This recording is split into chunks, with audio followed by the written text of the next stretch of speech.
Our next paper is on marine survey's role in risk assessment and a management review. This is by Uday Moorthi. Mr. Moorthi is the founder of Quest Marine LLC, Dubai, which is a multitasking marine consultancy firm. Prior to founding Quest Marine, was a principal surveyor and manager of survey and consultancy division of a premium marine consultancy company. He has overall 12 years of experience in the field of marine survey and insurance surveys, including but not limited to construction. Welcome, Mr. Moorthi, for your paper. Eminent panelists, distinguished guests, delegates, ladies and gentlemen. It's a matter of great pride and privilege for me to be standing amongst you all and opining on one of the most diabolic and vital aspects of the maritime industry. We have all seen what recession has done to the maritime industry, in fact to the global economy. But many of the financial pundits have said that the recession is over. Now it might surprise you to say that how is it that I am coming on stage and saying that the recession is over. To tell you the fact, the recession is indeed over. What has just started is a depression. So in light of the depression that is happening, every faculty of life has to go through some or the other process of mitigating a loss. Risk assessment is a very vital aspect of the maritime industry. And that, ladies and gentlemen, an assessment of risk is so important, and you can do that only if you know where the risk lies. That is going to be the crux of my topic. Marine surveyors' role in risk assessment and management review. The speakers prior to me have highlighted quite a lot of technological advances, and the rate at which technology is changing and hitting the maritime industry is mind-blowing. Grey hair helps in opening many doors, but grey hair is also a problem in adapting to such a vibrant technological change. So it is very important for each and every one who is part of this industry to update ourselves and upgrade ourselves with the changing technologies. And that can be done only if there is a diligent monitoring of what is happening around us and how it is being implemented. Training is so very important. How and why are certain things that we will see in the course of the presentation. Knowledge is powerful, but more powerful than knowledge is applied knowledge. Unless a shipping company, unless the onboard crew applies the knowledge that they have learned through the trainings and through various discussions, the effectiveness is lost. As an introduction, we all represent a risk, an industry which is prone to very high risks. The risks can be not only in thousands or in millions, at times it can also go into billions, wherein a pollution or environment is involved. So we all have to be very, very much geared in adapting to this reality and to take steps wherein we can isolate these possible risks. And in doing so, a marine surveyor can play a very, very vital role. In all probability, it is a underwriting fraternity, the insurers as may say so, in collision with the ship owners who would want to go into an exercise of risk assessment or a management review, with a view to underline the fact that there are certain things which we all know and we take it for granted, but we cannot see it unless it surfaces. For example, a young boy put 5 spoons of sugar in a cup filled with milk, and the milk was still not sweet. So he goes up to his father and says, "Dad, I have put 5 spoons of sugar, but still the milk is not sweet." So the father wisely says, "My son, to make it sweet, what you need to do is stir it." So unless there is a stirring, unless there is an assessment, the amalgamation of all the faculties that contribute towards this maritime industry cannot really come up to their optimized best. So these kind of reviews do help in stirring all the departments that are involved in running the company. Now when I say stirring and review, it just doesn't mean the far end of the stick where the ship's crew is on board. What is more important is also the management in the office.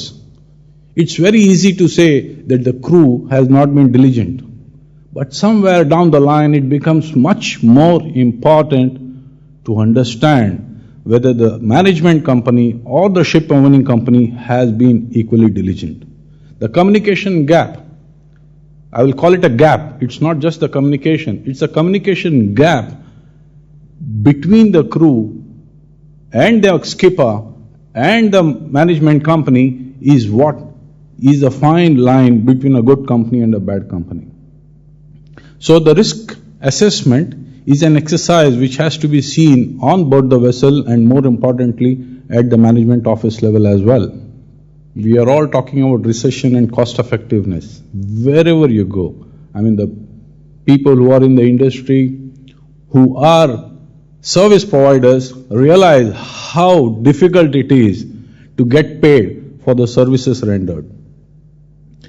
Having said that, I personally would emphasize on the fact that the cost of a management review or a risk assessment review should not be compromised with the sole intention that if the cost of a re-inspection or a revisit is higher, in all probability, the shipping company will ensure that enough effort has been spent to make sure that everything is right when the auditors come on board or in the office.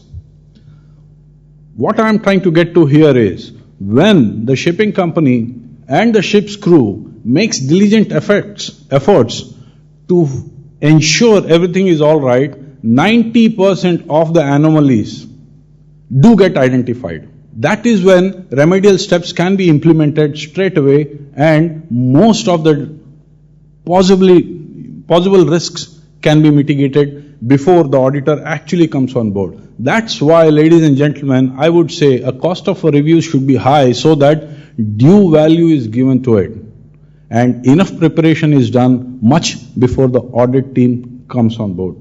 Now, getting into the nitty-gritties of a risk assessment or a management review, having understood the fact that either the underwriters or the shipping company have agreed to go in for a risk assessment and they call in the independent surveyors or the independent entity to come on board, what is it that this review team would have on their palette as an agenda? As an agenda, they should be actually going in to collate information. I will come back to this point later, but right now I would like to say that the purpose of the review is a fact-finding mission and not a fault-finding mission. It is very important for the people who are on the review team to realize that they are there to identify the risks and not to penalize anybody for it. So the agenda, most important, is to collate as much information as possible about the working of the company and how it transpires with the crew on board the vessel. With a view to identify hazards, analyze the hazards. Once you have all the data in hand, you can sit back and analyze as to what is it that is causing the problem and what is it that can be done to reduce the effect of these problems. And of course, at the end of it all, a debrief session is very important because, like I said, we are on a fact-finding mission, so it becomes important to sit with the ship-owning company and tell them what is it that you have seen, what is it that you interpret, and how is it that you came to these interpretations.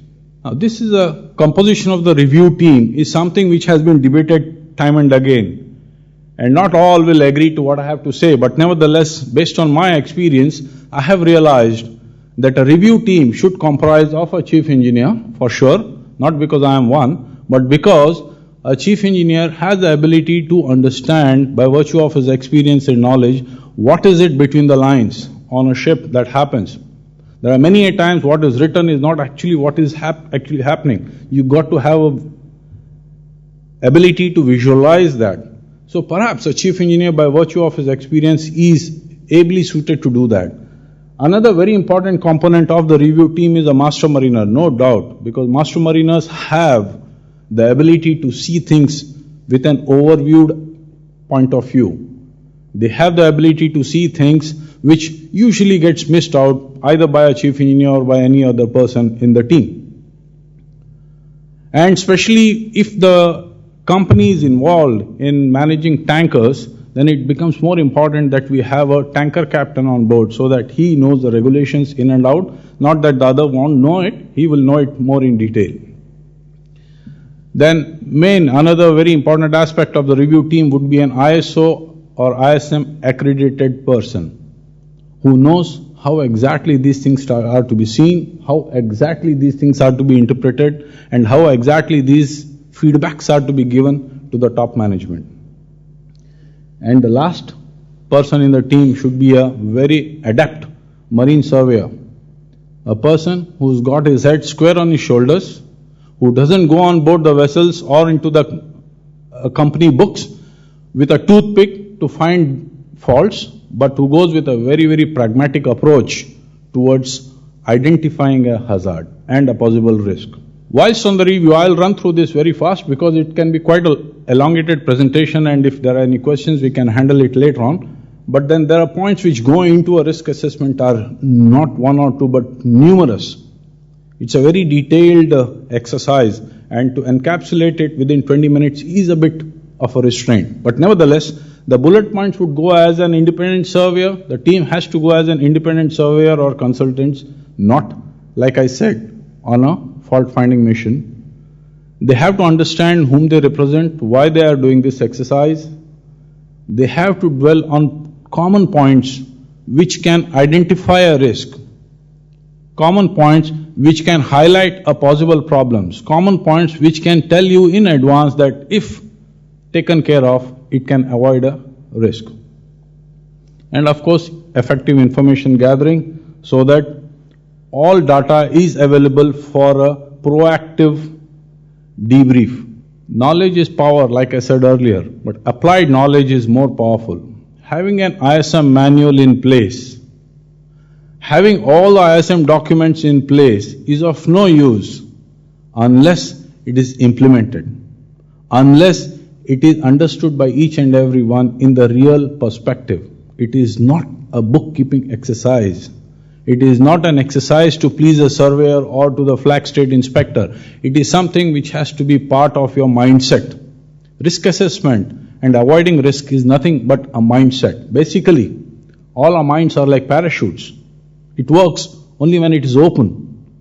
So it is these review teams which help in pulling the proverbial cord of the parachute so that everyone puts his thinking cap on and realizes that ISM is not just about filling up the books, but it is something which has to be ingrained into your system. Of course, the scope of the review will include many other things like what is a size of vessel, what are the type of people in the office who are managing these vessels. It shouldn't be like trying to put a square peg in a round hole.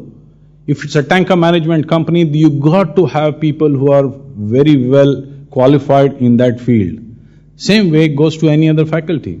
You got to have the right people in the management team, because when a message comes in from the ship, the interpretation of the message is very important.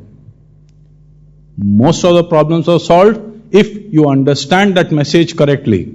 Otherwise, the actions taken subsequently will be of no use. The first instruction that goes back from the company to the ship is the most important instruction. And that can happen if you have the right people in place. Of course, the review team also goes out to see what has been the history of the company. Has the ships been changing hands every now and then? Has the ships been encountering numerous problems or claims every now and then? What is the recruitment policy? Whether you pick up a crew as ad hoc or you have got some kind of a policy to pick up the crew, train them before going, brief them before they go on board the vessel. These are all things which a management review will definitely highlight. Then what is the allocation of the budget for maintenance? Cost cutting is a very important aspect, and most of the times you will realize shipping companies try to cut costs on two aspects. The first being crew, the second being maintenance, and both are so important for the well-being of the ship. Because if the crew is not well trained or not adequately qualified, then we all know it's not just the machine which is important, it is the man behind the machine which is more important. So a review team has to go into these nitty-gritties to see what is it, the mindset of the management company towards allotment of budgets, funds for maintenance and upkeep of the vessels, and of course, getting the right crew on board. Of course, company policy for safeties, training like I said earlier is so very important, very, very important. Marine industry is one of those industries where it does not impose upon ship owners or does not impose upon the seamen to go in for a frequent upgrading or frequent training. It is very important that each one goes in for some or the other factor of self-upgrading. And a good company should ensure that their crew, their staff in office and on the vessel are encouraged to go for these things. Then what are the procedures for monitoring of your fleet? How it is monitored? What is the size of the fleet? What is the number of people in the office who are allotted? How many ships per person? Who takes the calls after office hours? What is the modus operandi? These are all things which become very important in identifying how a company is managing its risks. Overall morale of the staff, sometimes it takes a back seat. And whenever it takes a back seat, the sufferings of the highest are of the highest order.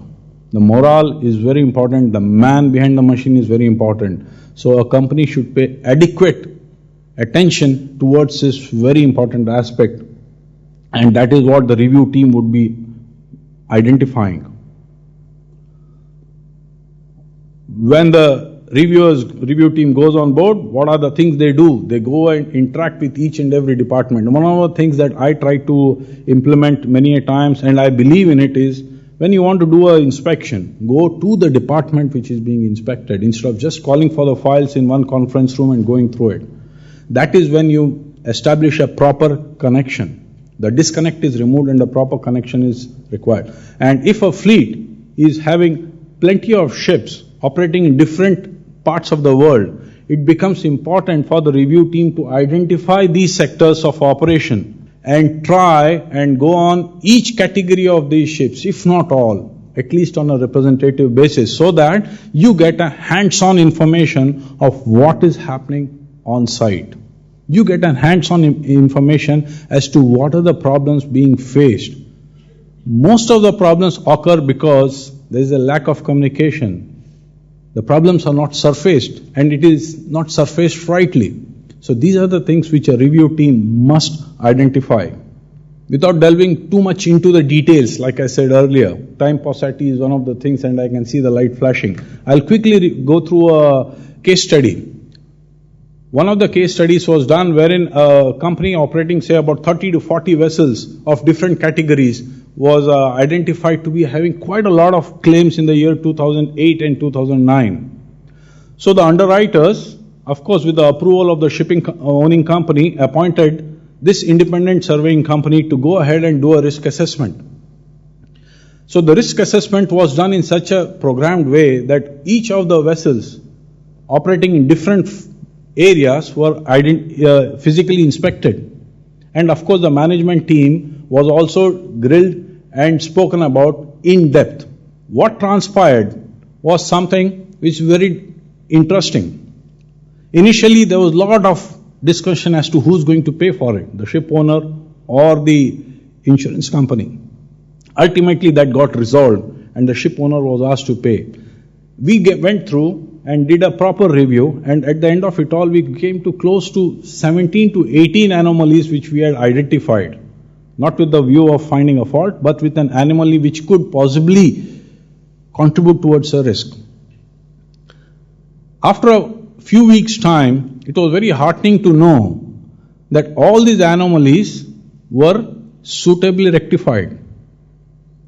Few weeks down the line, it also transpired that some of the decision makers in the company had left the company. Heads had rolled. That is because the senior management had taken the points identified by the review team very, very seriously. The payment to the independent surveying company was made after 6 to 8 months.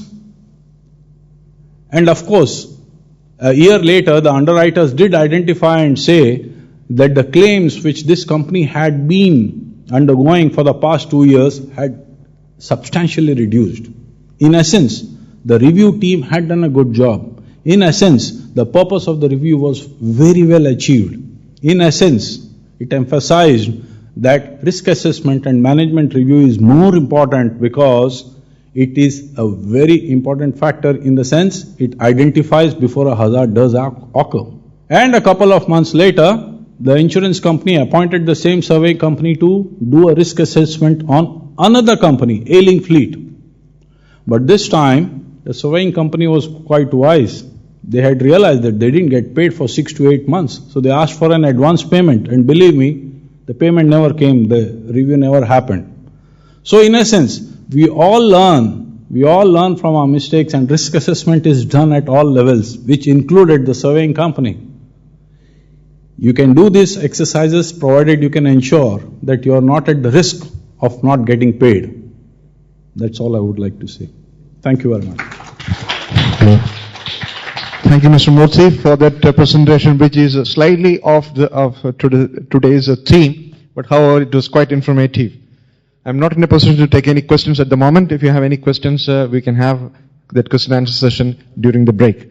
Mr. Moorthi, please stay on the stage. May I request Mr. Rahim and Mr. Nikhil to come on stage, please? Also, may I request Mr. Mansoor Karakar, the Executive Director of Technomac, to come on board? Technomac is the sponsors for this particular session. May I request, we have a small memento for paper presentators. Pass it on to Mr. Moorthi, please.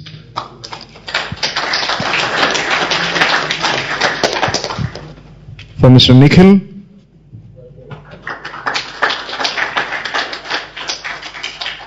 For Mr. Abdul Rahim.